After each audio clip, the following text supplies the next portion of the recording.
Okay, तो पिछली class में हमने जो है राउल्ट्स लॉ के बारे में पढ़ा था। लिक्विड सॉल्यूशन के केस में ही ले रहे हैं हम राउल्ट्स लॉ। पिछली बार हमने पढ़ा था जब हमने हमारा एक कंपोनेंट जो कि सॉल्यूट था वो कैसा था, नॉन वॉलेटाइल था। क्या था? Non volatile. इस बार हम बी केस पढ़ रहे हैं जिसमें हम राउल्ट्स लॉ पढ़ेंगे for liquid in liquid solutions के बारे में। किसके? लिक्विड इन लिक्विड सॉल्यूशन के बारे में। और ये सॉल्यूशन जो है वो आइडियल है। आइडियल सॉल्यूशन क्या होता है मैं नेक्स्ट टॉपिक में बता दूंगा आपको। तो लिक्विड इन लिक्विड सॉल्यूशन मैंने यहाँ पे लिया हुआ है। दो लिक्विड्स हैं मेरे पास, एक है लिक्विड ए, ठीक है, ये वॉलेटाइल है, ठीक है। तो जब ये लिक्विड ए प्योर फॉर्म में होगा तो इसका जो वेपर प्रेशर बनेगा वो क्या बनेगा, PA0, ठीक है। इस तरह से एक अनदर लिक्विड लिया है मैंने, लिक्विड बी, ये भी वॉलेटाइल है, यानी यहाँ पे दोनों लिक्विड क्या हैं, वॉलेटाइल हैं। तो जो प्योर लिक्विड बी है इसका जो वेपर प्रेशर बनेगा, यानी प्योर सॉल्वेंट का या प्योर कंपोनेंट का जो वेपर प्रेशर बनेगा वो मेरा पास है PB0। क्या है? PB0। अब दोनों को मैंने मिला दिया, क्या कर दिया? मिला दिया, और क्या बना दिया? सॉल्यूशन बना दिया, ठीक है। तो जो सॉल्यूशन बनाया है वो मेरे पास है, यहाँ पे दिया हुआ है। तो सॉल्यूशन में क्या होगा कि जो वेपर प्रेशर होगा किसका, कंपोनेंट्स का, कौन components, liquid A and liquid B, उसका वेपर प्रेशर मेरे पास है PB एंड PA, ठीक है। ये vapour pressure PB and PA हमेशा कम होगा किससे, PA0 से एंड PB0 से। तो जो राउल्ट्स लॉ है वो रिलेशनशिप बताता है। क्या बताता है? किसके बारे में?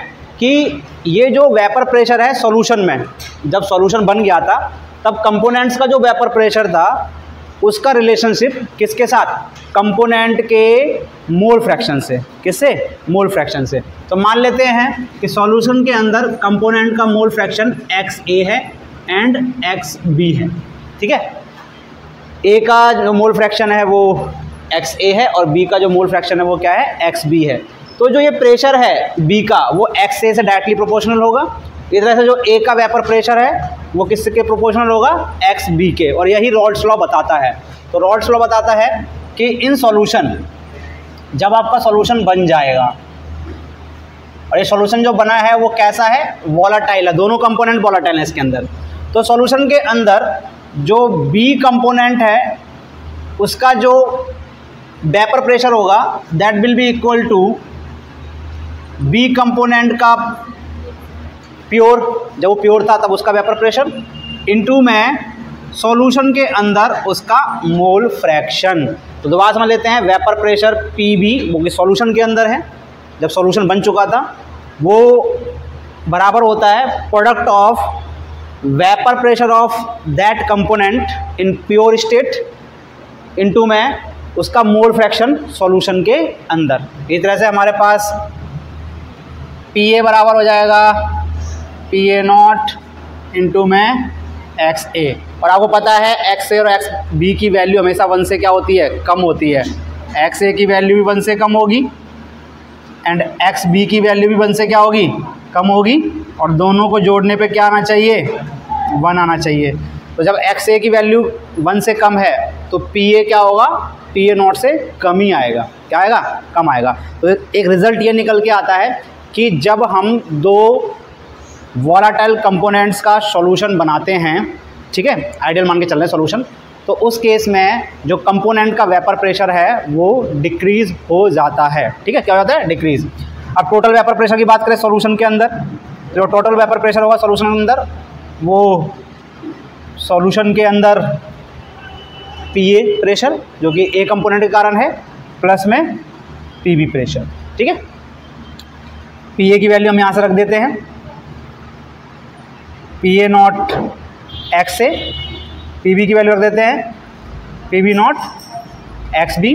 अब आपको पता है कि आप XA को चाहे तो रिप्लेस कर सकते हो। यहाँ से देखेंगे आप XA बराबर आएगा 1 माइनस में XB, ठीक है।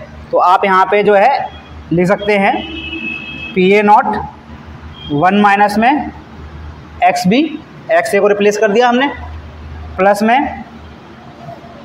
PB0 XB।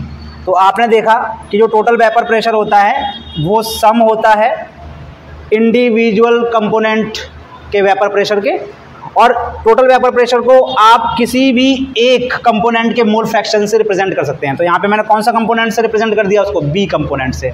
आप चाहो तो B को भी रिप्लेस कर सकते हो। तो XB की जगह आप क्या ले सकते हो, 1 माइनस एक्स ए। तो आप टोटल वेपर प्रेशर को सॉल्यूशन के अंदर किसी भी एक कंपोनेंट के मोल फ्रैक्शन से क्या कर सकते हैं, रिप्रेजेंट कर सकते हैं। अब मैं इसी का डायग्राम बनवाऊंगा आपको, पहले आप फटाफट ये उतार लीजिए। तो अब मैं आपको ग्राफ बता रहा हूँ Raoult's law for liquid in liquid solution, जिसमें दोनों के दोनों कंपोनेंट लिक्विड्स हैं और वॉलेटाइल हैं। तो अभी हमने प्रीवियस सेक्शन में पढ़ा कि जो टोटल प्रेशर होता है वो सम होता है partial vapour pressure of individual components, जो कि दोनों वॉलेटाइल थे। यहाँ पे P बराबर PA not XA plus PB not XB, और इसको हम जो है किसी एक कंपोनेंट के फॉर्म में भी लिख सकते हैं। अब मैं मान के चल रहा हूँ कि मेरे पास जो कंपोनेंट A है या लिक्विड A है, जो लिक्विड A है, ठीक है, वो कम वॉलेटाइल है, यानी वॉलेटाइल लेस वॉलेटाइल है, थोड़ा सा कम वॉलेटाइल है लिक्विड A, और लिक्विड भी ज़्यादा वॉलेटाइल है। लिक्विड भी क्या है, मोर वॉलेटाइल है, और ये थोड़ा सा लेस है, लेस वॉलेटाइल है, और ये क्या है, मोर वॉलेटाइल है। ठीक है, सो लिक्विड भी मोर वॉलेटाइल है, लिक्विड ए क्या है, लेस वॉलेटाइल है। इसका मतलब किसके वेपर ज़्यादा बनेंगे, लिक्विड बी के। किसके बनेंगे, तो उसका वेपर प्रेशर भी सॉल्यूशन के अंदर क्या होगा, ज़्यादा होगा। तो आइए ग्राफ बनाते हैं हम। तो हम वर्टिकल लाइन पे जो है प्रेशर लेंगे, क्या लेंगे, प्रेशर, और हॉरिजॉन्टल लाइन पे मैं मोल फ्रैक्शन लूँगा। क्या लूँगा, मोल फ्रैक्शन। तो मैं दो वर्टिकल लाइन खींच रहा हूँ यहाँ पे। ये वाली वर्टिकल लाइन जब लेना है मुझे, जब मेरे पास सॉल्यूशन के अंदर सिर्फ एक ही कंपोनेंट हो। अगर मेरा सॉल्यूशन के अंदर सिर्फ एक ही कंपोनेंट होगा तो प्योर कहलाएगा। क्या कहलाएगा, तो मैं मान के चलता हूँ सॉल्यूशन के अंदर बी है ही नहीं, बल्कि क्या है, तो वो सॉल्यूशन ही नहीं कहलाएगा, वो तो क्या हो जाएगा, प्योर हो जाएगा। और जब हम प्योर सॉल्वेंट लेते हैं तो उसका मोल फ्रैक्शन हमेशा कितना होता है, 1 होता है। कितना होता है, 1। ठीक है, इस तरह से इधर जो है हम लेंगे प्योर सॉल्वेंट या प्योर कंपोनेंट बी, तो उसका मोल फ्रैक्शन कितना हो जाएगा, 1। क्लियर है। अब जब मेरे पास बीकर के अंदर सिर्फ कंपोनेंट ए था, क्या था, तो मेरे पास प्रेशर कितना बन रहा था, बन रहा कि नहीं बन रहा था। और कंपोनेंट ए का मतलब होता है एक्स ए बराबर कितना है, 1, क्योंकि उसके अंदर दूसरा कंपोनेंट है ही नहीं। तो कंपोनेंट ए का मतलब एक्स ए बराबर 1, और इस केस में हमारा प्रेशर कितना बन रहा था, PA नॉट। तो मैं मार्क कर देता हूँ यहाँ पे, ये इसको मैंने क्या बोल दिया, PA नॉट। ठीक है, इसी तरह से जब मैंने कंपोनेंट बी लिया तो उसका मोल फ्रैक्शन प्योर में कितना होगा, 1 ही होगा। तो उसका प्योर फॉर्म में प्रेशर कितना बनेगा, PB नॉट। अब मुझे बता सकते हो PB नॉट ज़्यादा होगा या PA नॉट ज़्यादा होगा, PB नॉट ज़्यादा होगा, क्योंकि PB नॉट क्या है, मोर वॉलेटाइल है। तो जाहिर सी बात है उसका पॉइंट उस की तरफ क्या आएगा, थोड़ा ऊपर आएगा। क्लियर है। अब हम बात करते हैं मिक्सचर की, यानी सॉल्यूशन की। तो सॉल्यूशन के अंदर मेरे पास दोनों हैं, कौन, कंपोनेंट ए भी है एंड कंपोनेंट बी भी है। इसका मतलब मेरे पास एक्स ए प्लस एक्स बी बराबर क्या होगा, 1 होगा। एक्स ए 1 से कम होगा और एक्स बी भी क्या होगा, 1 से कम होगा, यानी मेरे बीच की कोई पोजीशन होगी। कहाँ की पोजीशन होगी, बीच की। ठीक है, और यहाँ पर सॉल्यूशन, और यहाँ पे क्या बनेगा, PB प्रेशर बनेगा, और क्या बनेगा, PA। तो जहाँ पे एक्स ए 1 है वहाँ पे एक्स बी की वैल्यू कितनी होगी, 0, आप इससे निकाल सकते हैं। और जहाँ पे एक्स बी 1 है वहाँ एक्स ए की वैल्यू कितनी होगी, इसका मतलब उसके अंदर बी नहीं, ए नहीं है। ठीक है, तो ग्राफ जो है कुछ ऐसा बनता है, PA एंड PB जो है वो जुड़ जाते हैं। ये मेरे पास टोटल प्रेशर कहलाता है। क्या कहलाता है, PA plus PB, total pressure of solution. ठीक है, इस पॉइंट को आप उस एंड से जोड़ दीजिए। So this is the pressure for a component. किसके लिए, तो आप देखेंगे ए की जो एक्स ए की वैल्यू है उधर जाके क्या हो रही है, घट रही है, हो रही है ना। यहाँ 1 थी, वहाँ पे क्या है, 0 है। तो जाहिर सी बात है प्रेशर भी क्या होगा, डिक्रीज होगा। पढ़ा है ना आपने, देखिए जब एक्स से डिक्रीज होगा तो उसका प्रेशर भी क्या होगा, डिक्रीज होगा, PA वाला। ठीक है, इस तरह से इस पॉइंट को उससे जोड़ दीजिए। तो ये किसका प्रेशर दिखा रहा है, PB का। क्लियर है। तो अब देखिए जब मैं इधर से इधर बढ़ता हूँ ऐसे, तो इसका मतलब है कि मेरा एक्स ए की वैल्यू घट रही है। इसका मतलब सॉल्यूशन के अंदर जो कंपोनेंट ए था वो कम हो रहा है धीरे धीरे, क्या हो रहा है, और बी कंपोनेंट क्या हो रहा है, बढ़ रहा है। तो जब मैं इधर से इधर जाऊंगा तो उसका जो वेपर प्रेशर है ए का वो डिक्रीज हो रहा है, जबकि बी का वेपर प्रेशर क्या होता जा रहा है, बढ़ेगा। तो जाहिर सी बात है जब मोल फ्रैक्शन किसी भी कंपोनेंट का बढ़ेगा तो उसका वेपर प्रेशर भी क्या होगा, बढ़ेगा। इससे ग्राफ से यही पता चल रहा है। चलिए मैं एक ऐसी कंडीशन लेता हूँ जहाँ पे मेरे पास एक्स ए है 0.6, तो एक्स बी कितना होगा, एक्स ए है 0.6 तो एक्स बी कितना होगा। तो आप देखेंगे यहाँ पे बी प्रेशर ज़्यादा है, क्या है कि नहीं, देखो ये लंबाई, और ए प्रेशर क्या है, कम है, ये एक ही लाइन है, ए प्रेशर कम है बी प्रेशर ज़्यादा है। तो जाहिर से पता ही चल रहा है क्यों, क्योंकि ए का मोल फ्रैक्शन क्या है, ज़्यादा है, बी का मोल फ्रैक्शन क्या है, कम है। टोटल प्रेशर की लाइन ये है।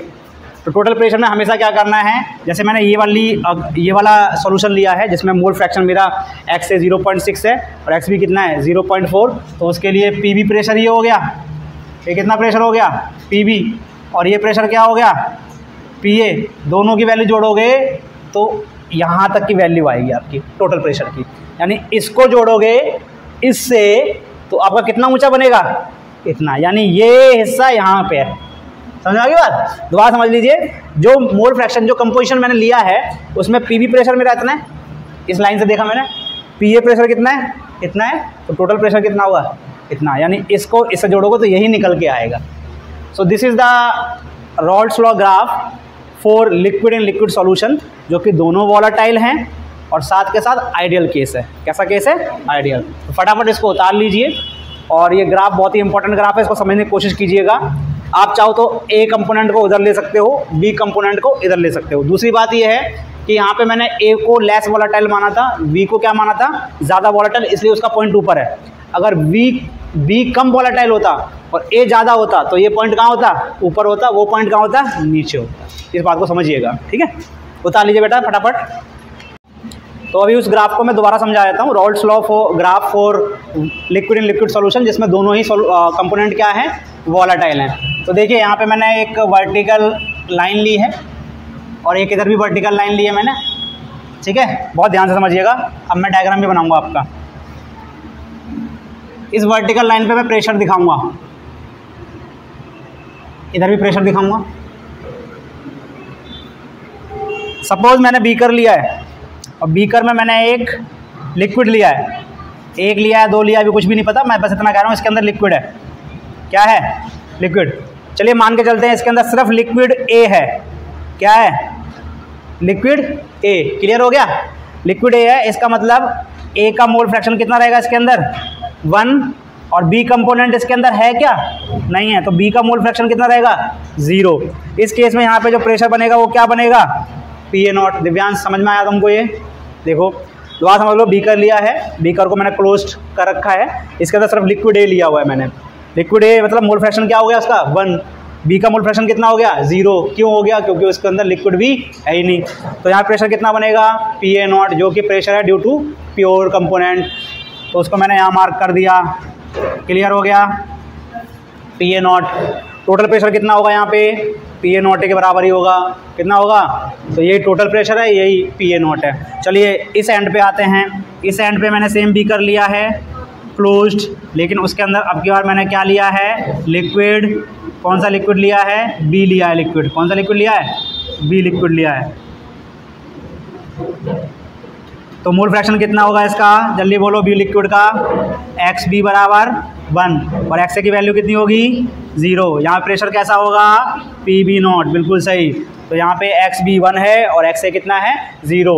अब PB0 की वैल्यू PA0 से ज़्यादा होगी या कम होगी, ज़्यादा होगी। क्यों होगी, क्योंकि पी जो बी कंपोनेंट था वो ज़्यादा वॉलेटाइल माना था मैंने।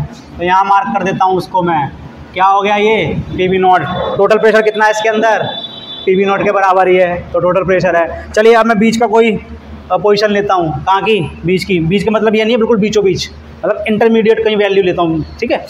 तो मान लीजिए मैंने यहाँ पे ले ली वैल्यू से, ये वाली ली है मैंने। यहाँ पे मैंने बीकर ले लिया सेम, उसके अंदर मैंने क्लोज कर दिया उसको। अब इसके अंदर मैंने मिक्सचर लिया है। क्या लिया है, इसमें लिक्विड ए भी है और क्या है, लिक्विड बी भी है। क्योंकि आप देखोगे ये लाइन बी की तरफ ज़्यादा है। किसकी तरफ ज़्यादा है? इसका मतलब बी का अमाउंट क्या है? ज़्यादा है। बी का अमाउंट क्या है? इसका मतलब मोल फ्रैक्शन बी का क्या है? ज़्यादा है। ए का क्या है? कम है। चलिए बी का मोल फ्रैक्शन मैंने मान लिया 0.6, तो ए का कितना हो जाएगा? 0.4। तो यहाँ पे प्रेशर क्या बनेगा? पी बी, और नॉट नहीं बनेगा, नॉट तो प्योर में बनता है, पी बी बनेगा एंड पी ए बनेगा। कौन सा ज़्यादा होगा? बी ज़्यादा होगा। कौन सा ज़्यादा होगा? बी। क्लियर हो गया? यहाँ पे टोटल प्रेशर बराबर क्या होगा? P A plus P B. अब मैं इसको ग्राफ में दिखा रहा हूँ, तो इस पॉइंट को उससे जोड़िए। तो ये लाइन हो गई हमेशा आपके प्रेशर ए के लिए। किसके लिए? यानी जो ए प्रेशर बनाएगा उसकी लाइन है ये। किसकी लाइन है? तो इसका मतलब आप यहाँ पे देखेंगे इस लाइन पे एक्स ए कितना है? 0.4। तो यहाँ पे जो प्रेशर बनेगा वो क्या बनेगा? पी ए बन गया। पी ए क्लियर है? ठीक है। अब इस पॉइंट को उससे जोड़ दीजिए। ये लाइन जो दिखाई दे रही है ये हमेशा किसके लिए होगी? पी बी के लिए होगी। तो ये लाइन थी पी ए के लिए और ये लाइन किसके लिए होगी? पी बी के लिए। अब उसी कंपोजिशन पे आते हैं तो आप देखेंगे पी बी की वैल्यू इतनी आ रही है। आ रही नहीं आ रही है? जबकि पी ए की वैल्यू ही आ रही थी। तो ये किसकी वैल्यू हो गई? क्लियर हो गया? अभी टोटल प्रेशर नहीं निकला मेरा। टोटल प्रेशर कैसे निकलेगा? दोनों पॉइंट को मैं जोड़ दूंगा। अब ये लाइन जो दिखाई दे रही है ये है टोटल प्रेशर की, यानी P A plus P B की। तो अभी ये वैल्यू आपकी टोटल प्रेशर की है। किसकी है? टोटल प्रेशर की। तो अगर आप इसको और इसको जोड़ोगे ना तो यही आएगा। समझ गए? इसको और इसको जोड़ोगे तो यही आएगा। अब मान लो अगर मैंने ये वाली ली है, यहाँ पे लिया है, तो यहाँ पे किसका मोल फ्रैक्शन ज़्यादा है? ए का ज़्यादा है। किसका ज़्यादा है? तो देखो ए का प्रेशर भी ज़्यादा है और बी का प्रेशर क्या है? टोटल प्रेशर जोड़ के कितना आएगा? इतना आएगा। समझ में आ गई बात आपको? चलिए, तो अभी जो पिछली टॉपिक में हमने पढ़ा था वो पढ़ा था Raoult's law for liquid in liquid solution. इसमें दोनों के दोनों पार्ट्स कैसे थे? दोनों कंपोनेंट कैसे थे? वोलेटाइल थे। और वो सॉल्यूशन हमने कैसा माना था? आइडियल माना था। तो ये आइडियल सॉल्यूशन होता क्या है? तो देखिए, कोई सॉल्यूशन को with respect to Raoult's law देखते हैं। किसी सॉल्यूशन को with respect to Raoult's law observe करते हैं तो दो प्रकार के सॉल्यूशन बनते हैं हमारे। एक बनता है आइडियल सॉल्यूशन, दूसरा बनता है नॉन आइडियल सॉल्यूशन। तो आइडियल सॉल्यूशन क्या होता है? तो जाहिर सी बात है आइडियल सॉल्यूशन वो सॉल्यूशन होता है जो कि राउल्ट्स लॉ को हर एक कंसंट्रेशन पे, किसका कंसंट्रेशन? सॉल्यूशन का, ओबे करता है। यानी वो सॉल्यूशन जो राउल्ट्स लॉ को, राउल्ट्स लॉ क्या कहलाता था? P A is equal to P A nought X A and P B is equal to P B nought X B and P total is equal to P A plus P B. अगर कोई solution in equations को या in laws को, इन forms को हर एक concentration पे fulfil करता है, ओबे करता है, तो वो कैसा सॉल्यूशन कहलाता है? आइडियल सॉल्यूशन कहलाता है। ठीक है। सो आइडियल सॉल्यूशन वो होता है विच ओबे Raoult's law over entire range of solution concentration। हर एक कंसंट्रेशन पे, सॉल्यूशन के हर एक कंसंट्रेशन पे जब ये इक्वेशन फॉलो होती हैं या वो सॉल्यूशन फॉलो करता है तो उस सॉल्यूशन को हम क्या कहते हैं? आइडियल सॉल्यूशन कहते हैं। और इसका ग्राफ भी मैंने आपको जस्ट बताया, अभी बताया था, याद है? इस तरह से याद आ गया? This is P A nought, this is P B nought, this is P total. ये ग्राफ है पी ए का, ये ग्राफ है पी बी का। यहाँ पे एक्स ए कितना था? 1, यहाँ पे एक्स बी कितना था? 1, और यहाँ पे एक्स बी कितना हो गया? फिर 0। यहाँ पे एक्स बी बना तो एक्स ए कितना हो गया? 0।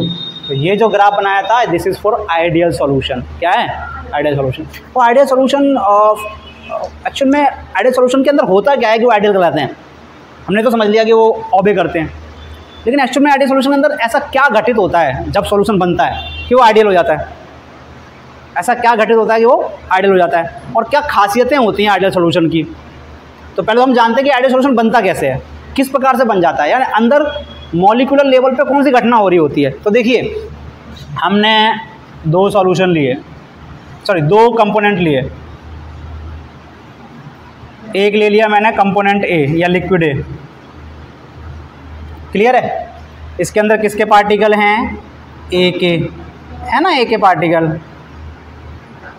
अब इन ए के पार्टिकल के बीच में कौन सा फोर्स है? ये इंटरमॉलिक्यूलर फोर्स। कैसा है?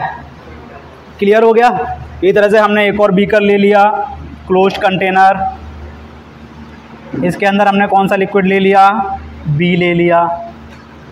इसके अंदर किसके पार्टिकल हैं? बी के। इनके बीच में भी क्या है? Intermolecular force. ये इंटरमॉलिक्यूलर फोर्स हाइड्रोजन बॉन्ड हो सकता है, डाइपोल डाइपोल इंटरेक्शन हो सकता है, कुछ भी हो सकता है, जो हमने पढ़े हैं। क्लियर हो गया? अभी आइडियल सॉल्यूशन केस में क्या होता है कि जो इंटरमॉलिक्यूलर फोर्सेस होते हैं ये करीब करीब बराबर होते हैं दोनों के। क्या होते हैं?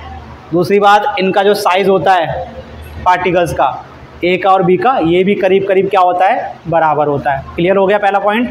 दोबारा समझ लीजिए, जब आइडियल सॉल्यूशन बनता है तो क्यों बनता है, उस केस में क्या होता है कि दोनों कंपोनेंट जिनको हम मिक्स करने वाले हैं, एक तो उनके पार्टिकल्स के बीच का जो फोर्स इंटरेक्शन होता है या जो इंटरमॉलिक्यूलर फोर्सेस होता है वो नियरली इक्वल होते हैं। यानी ये इंटरमॉलिक्यूलर फोर्स और ये इंटरमॉलिक्यूलर फोर्स नियरली क्या होंगे? इक्वल होंगे। दूसरा, इनका साइज में भी ज़्यादा अंतर नहीं होता, ये भी नियरली क्या होते हैं? बराबर होते हैं। अभी मैंने मिक्स कर दिया दोनों को। क्या कर दिया? आपका क्या बन गया बेटा? सॉल्यूशन बन गया। बन गया सॉल्यूशन। अब इसके अंदर ए के पार्टिकल होंगे, बी के पार्टिकल होंगे, यानी ए के बीच में फोर्स लग रहा होगा, बी के बीच में इंटरेक्शन होगा, और साथ के साथ A particle and B particle के बीच में भी फोर्स आ जाएगा। भाई दोनों को मिलाया है ना हमने।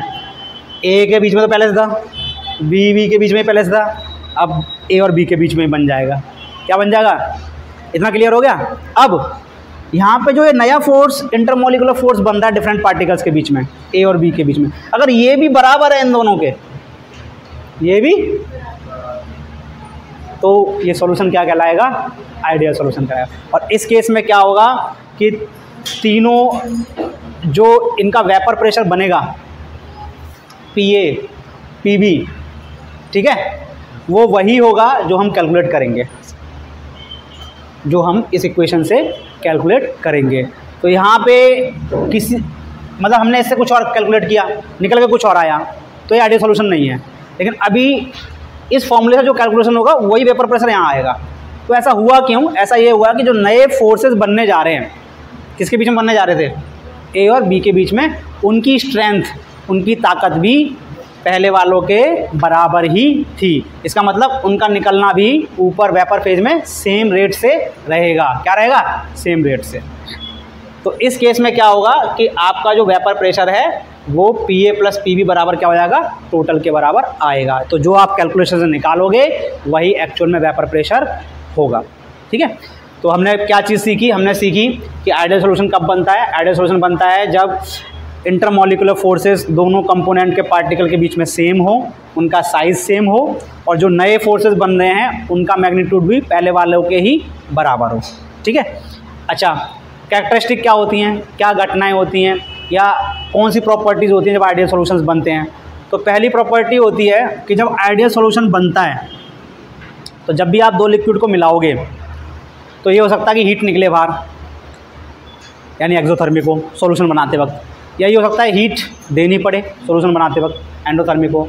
लेकिन आइडियल केस में क्या होता है, ना ही हीट बाहर निकलती है ना ही हीट इन्वॉल्व होती है, यानी डेल्टा एच मिक्सिंग, यानी डेल्टा एच यानी इंथैल्पी चेंज जो होता है मिक्सिंग के वक्त वो कितना होता है? 0 होता है, यानी कोई भी चेंज नहीं होता। तो पहली कैरेक्टरिस्टिक तो ये हो गई कि डेल्टा एच मिक्सिंग क्या होता है? 0 होता है। किसके लिए? आइडियल केस के लिए। इसका मतलब ना ही वो सॉल्यूशन बनते वक्त ठंडा होगा ना ही वो गर्म होगा, वो जैसा टेम्परेचर पहले था वैसे टेम्परेचर पे रहेगा। दूसरा, वॉल्यूम में चेंज नहीं आता मिक्स करते वक्त। अगर इसमें आपका 100 ml वॉल्यूम लिया, कितना लिया? 100 ml, और इसका आपने 200 ml लिया, तो जो सॉल्यूशन का वॉल्यूम बनेगा वो 300 बनेगा, यानी वॉल्यूम में भी कोई चेंज नहीं आता। इसका 100 लिया, उसका क्या लिया 200, तो जो सॉल्यूशन का वॉल्यूम बनेगा वो कितना बनेगा 300 ml, यानी दोनों को सिंपली क्या किया जोड़ा। यानी यहाँ पे कोई वॉल्यूम में चेंज आ रहा है क्या, नहीं आ रहा। यानी यहाँ पे जो वॉल्यूम चेंज होता है मिक्सिंग करते वक्त वो भी क्या होता है 0 होता है। ऐसा क्यों हो रहा है, ऐसा इसलिए हो रहा है, देखिए यहाँ पे इस बॉन्ड की ताकत, इस बॉन्ड की ताकत, इस बॉन्ड की ताकत क्या है सेम है, तो जाहिर सी बात है उनके बीच का खिंचाव भी क्या रहता है सेम रहता है, तो वॉल्यूम में कोई चेंज नहीं आता। अगर मान लीजिए इनका खिंचाव ज़्यादा होता तो वॉल्यूम कंप्रेस हो जाता, क्या होता, और इनका खिंचाव ढीला होता तो पार्टिकल दूर दूर चले जाते तो वॉल्यूम बढ़ जाता। तो आइडियल के केस में क्या होता है, आपका कोई भी इंथैल्पी चेंज नहीं होती, ना ही कोई वॉल्यूम में चेंज आता है। ठीक है, अब मैं आपको आइडियल सॉल्यूशन के कुछ एग्जांपल्स लिखवा देता हूँ। तो पहले आप इतना उतार दीजिए, फिर मैं आइडियल सॉल्यूशन के एग्जांपल्स लिखवा रहा हूँ आपको। ठीक है, तो आइडियल सॉल्यूशन के कुछ एग्जांपल्स हैं।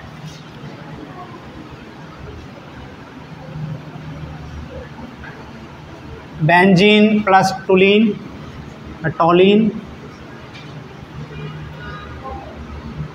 दूसरा है एनहेक्सेन प्लस एनहेप्टेन का मिक्सचर, तीसरा है मेरे पास क्लोरोबेंजीन प्लस ब्रोमोबेंजीन का मिक्सचर,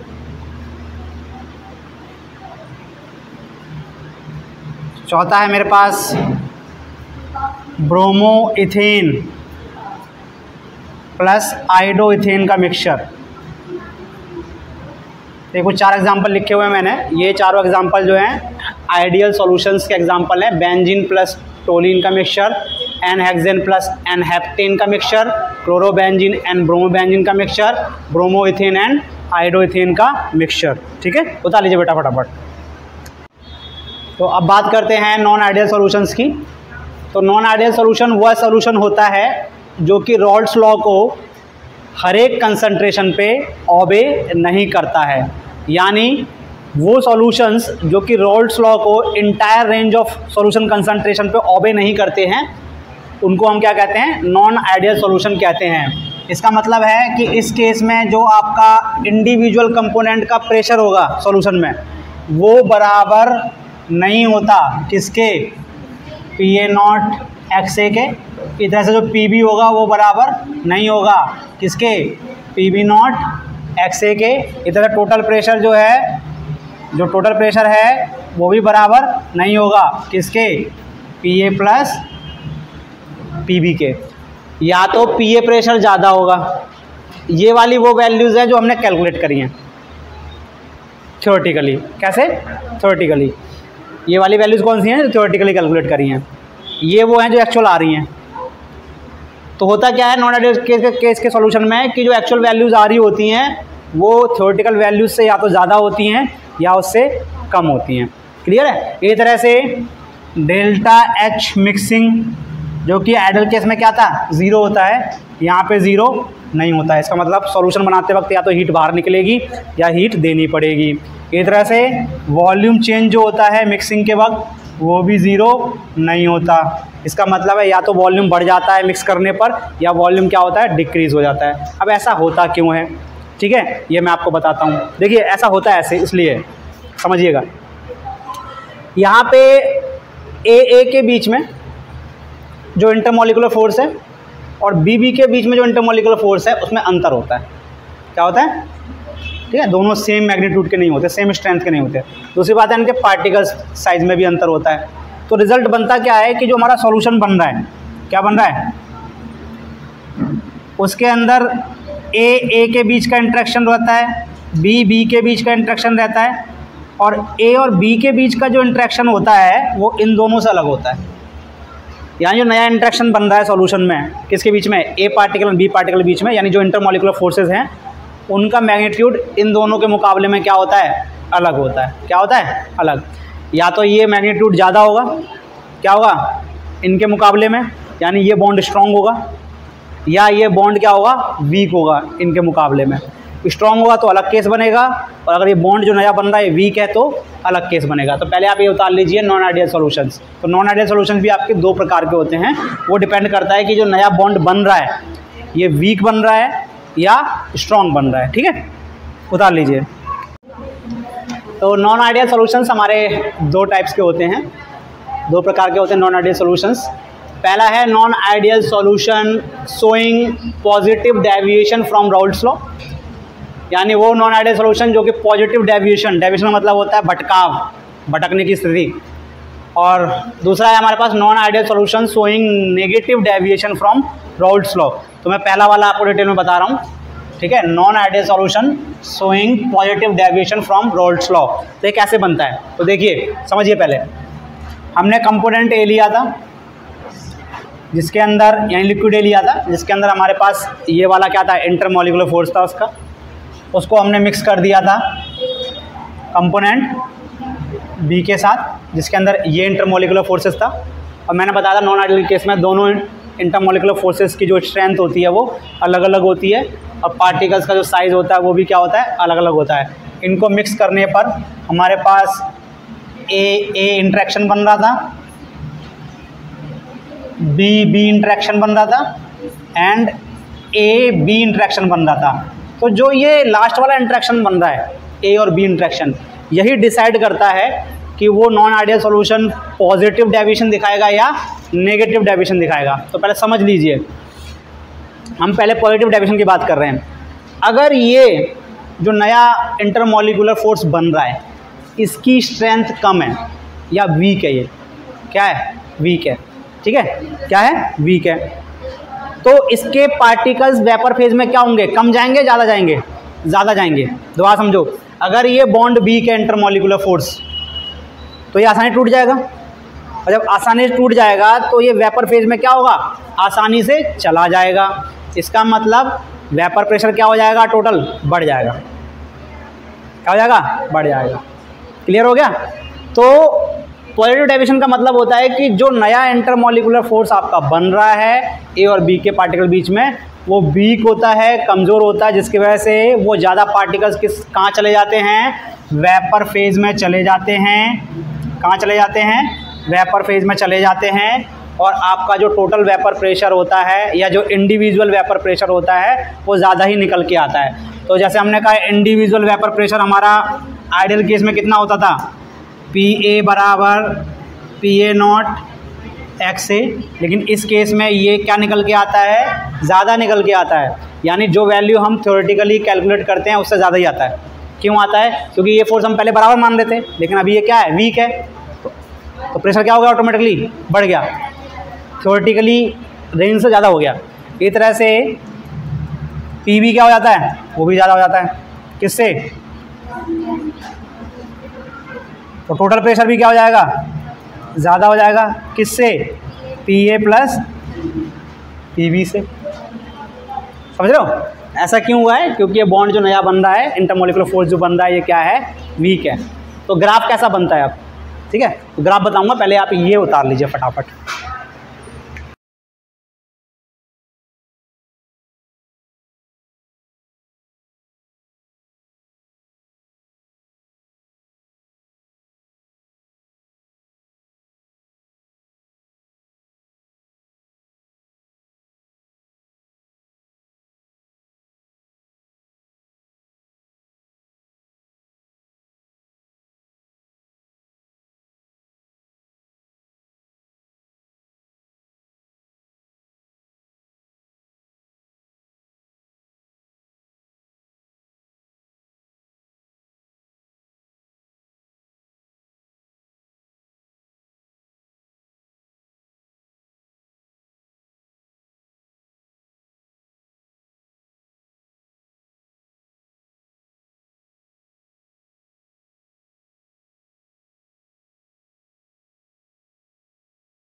तो अभी मैं आपको ग्राफ बताने जा रहा हूँ non ideal solution for positive deviation. तो अभी जो मैंने यहाँ पे ग्राफ बनाया हुआ है ये आइडियल वाला केस है। कौन सा वाला केस है? आइडियल। इसमें क्या होता है, जो रॉल्स लॉ से जो कैलकुलेशन होती है वही एक्चुअल हमारा निकल के आता है प्रेशर। तो ये आइडियल के लिए है। लेकिन नॉन आइडियल केस में, जिसमें हमारा वेपर प्रेशर क्या होता है, ज़्यादा ही आता है, चाहे वो इंडिविजुअल कंपोनेंट का वेपर प्रेशर हो या टोटल वेपर प्रेशर हो, वो रॉल्स लॉ से जो कैलकुलेट किया गया है उससे क्या आएगा, ज़्यादा ही आएगा। तो उसको हम कहते हैं पॉजिटिव डेविएशन दिखाना। उस केस में क्या होता है, जो एक्चुअल ग्राफ होता है वो कुछ इस तरह से होता है।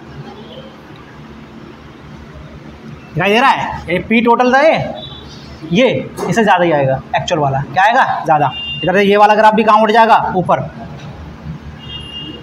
यानी जो हम पी ए की वैल्यू कैलकुलेट कर रहे हैं, मान लीजिए मैंने यहाँ पे कैलकुलेट करी, ये किससे कैलकुलेट करी है? रॉल्स लॉ से। लेकिन इतना नहीं आएगा, बल्कि इससे क्या आएगा? ज़्यादा ही आएगा। लिखा था ना मैंने, ठीक है। इस तरह से ये वाला ग्राफ भी देख लीजिए, सब कुछ बड़ा बड़ा ज़्यादा ज़्यादा है। क्या है? जैसे क्या कहते हैं? पॉजिटिव डेविएशन दिखाना। क्या कहते हैं? तो कुछ एग्जांपल्स मैं आपको साथ के साथ लिखवा देता हूँ कुछ ऐसे। तो हमने देखा कि नॉन आइडियल सॉल्यूशन जो पॉजिटिव डेविएशन दिखाते हैं उनका जो ग्राफ होता है वो आइडियल वाले से हमेशा कैसा आता है? ऊपर की तरफ आता है। क्या आता है? ऊपर। और नॉन आइडियल सॉल्यूशन जो पॉजिटिव डेविएशन दिखाते हैं उसमें जो नया इंटरमॉलिक्यूलर फोर्स बन रहा होता है ए और बी के बीच में, वो क्या होता है? वीक होता है। क्या होता है? वीक। तो इसमें दो प्रॉपर्टीज़ और होती हैं इनकी। एक तो यहाँ पे क्या होता है कि जो डेल्टा एच मिक्सिंग होती है, जब आप सॉल्यूशन को मिक्स करोगे वो पॉजिटिव आती है। क्या आती है? इसका मतलब है जब आप सॉल्यूशन बनाने जाओगे तो उस समय वो सॉल्यूशन कैसा होता है? एंडोथर्मिक होता है। कैसा होता है? एंडोथर्मिक। ऐसा होता क्यों है मैं आपको समझाता हूँ। देखिए, जब इंटरमॉलिक्यूलर फोर्स बन रहे हैं या डेवलप हो रहे हैं तो जितने स्ट्रॉन्ग वो इंटरमॉलिक्यूलर फोर्स डेवलप होंगे उतनी ज़्यादा एनर्जी क्या होती है? रिलीज होती है। क्या होती है? और अगर वीक इंटरमॉलिक्यूलर फोर्स बन रहे हैं उसके अंदर तो एनर्जी रिलीज होने के बजाय क्या होती है? देनी पड़ सकती है। दोबारा समझिए, जब इंटरमॉलिक्यूलर फोर्स दो पार्टिकल के बीच बन रहे हैं तो जितने स्ट्रॉन्ग वो बनेंगे उतना सिस्टम स्टेबल होगा, उतनी एनर्जी ज़्यादा क्या होगी? रिलीज होगी। लेकिन अगर वो इंटरमॉलिक्यूलर फोर्स ए और बी के बीच में जो बन रहे हो वीक हैं तो हो सकता है एनर्जी निकलने के बजाय क्या हो? सप्लाई करनी पड़े। तो वही केस यहाँ पे हो रहा है, यहाँ पे सप्लाई करनी पड़ रही है एनर्जी, क्योंकि नए इंटरमॉलिक्यूलर फोर्स जो बन रहे हैं वो क्या है? बहुत ही वीक हैं। ठीक है, तो यहाँ पे डेल्टा मिक्सिंग क्या होती है? पॉजिटिव होती है। इस तरह से यहाँ पे जो वी मिक्सिंग होती है वो भी क्या होती है? पॉजिटिव होती है। इसका मतलब क्या है कि अगर आपने ए कंपोनेंट का 100 ml लिया एंड बी कंपोनेंट का जो है आपने 200 ml लिया, तो जो सॉल्यूशन का वॉल्यूम आएगा वो 300 ml से ज़्यादा आएगा। क्या आएगा? More than 300 ml। क्यों आएगा बताइए? क्योंकि जो नया फोर्स बन रहा था आपका वो क्या था? वीक था। तो पार्टिकल ऑटोमेटिकली कहाँ चले जाएंगे? दूर चले जाएंगे। तो वॉल्यूम क्या हो जाएगा? बढ़ जाएगा। सिंपल सा लॉजिक है बिल्कुल। दोबारा समझिए, जो नए पार्टिकल्स, जो नए इंटरमॉलिक्यूलर फोर्स बन रहे थे किसके बीच में? ए कंपोनेंट के बीच में, ए बी कंपोनेंट के बीच में, वो क्या थे? वीक थे। वीक होते हैं तो जाहिर सी बात है बॉन्ड लेंथ बढ़ जाएगी, या हम कहेंगे उनके बीच का सेपरेशन, बॉन्ड लेंथ नहीं सॉरी सेपरेशन बढ़ जाएगा। तो जब सेपरेशन बढ़ जाएगा तो ऑटोमेटिकली वॉल्यूम क्या हो जाएगा? बड़ा हो जाएगा। ठीक है, तो यहाँ पे जो है डेल्टा वी मिक्सिंग भी क्या होता है? पॉजिटिव आता है। क्या आता है? पॉजिटिव। तो फटाफट उतार लीजिए इसको। तो एग्जांपल्स हैं कुछ नॉन आइडियल सॉल्यूशंस के जो कि पॉजिटिव डेविएशन दिखाते हैं। पहला है मेरे पास बेंजीन एंड एसीटोन का मिक्सचर।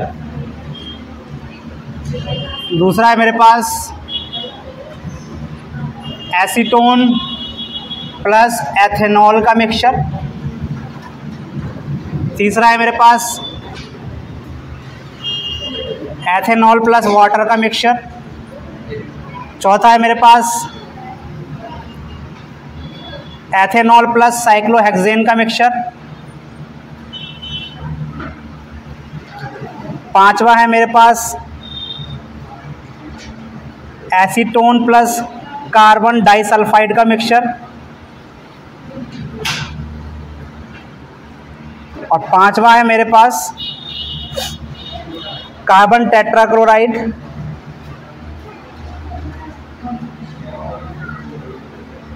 प्लस क्लोरोफॉर्म का मिक्सचर।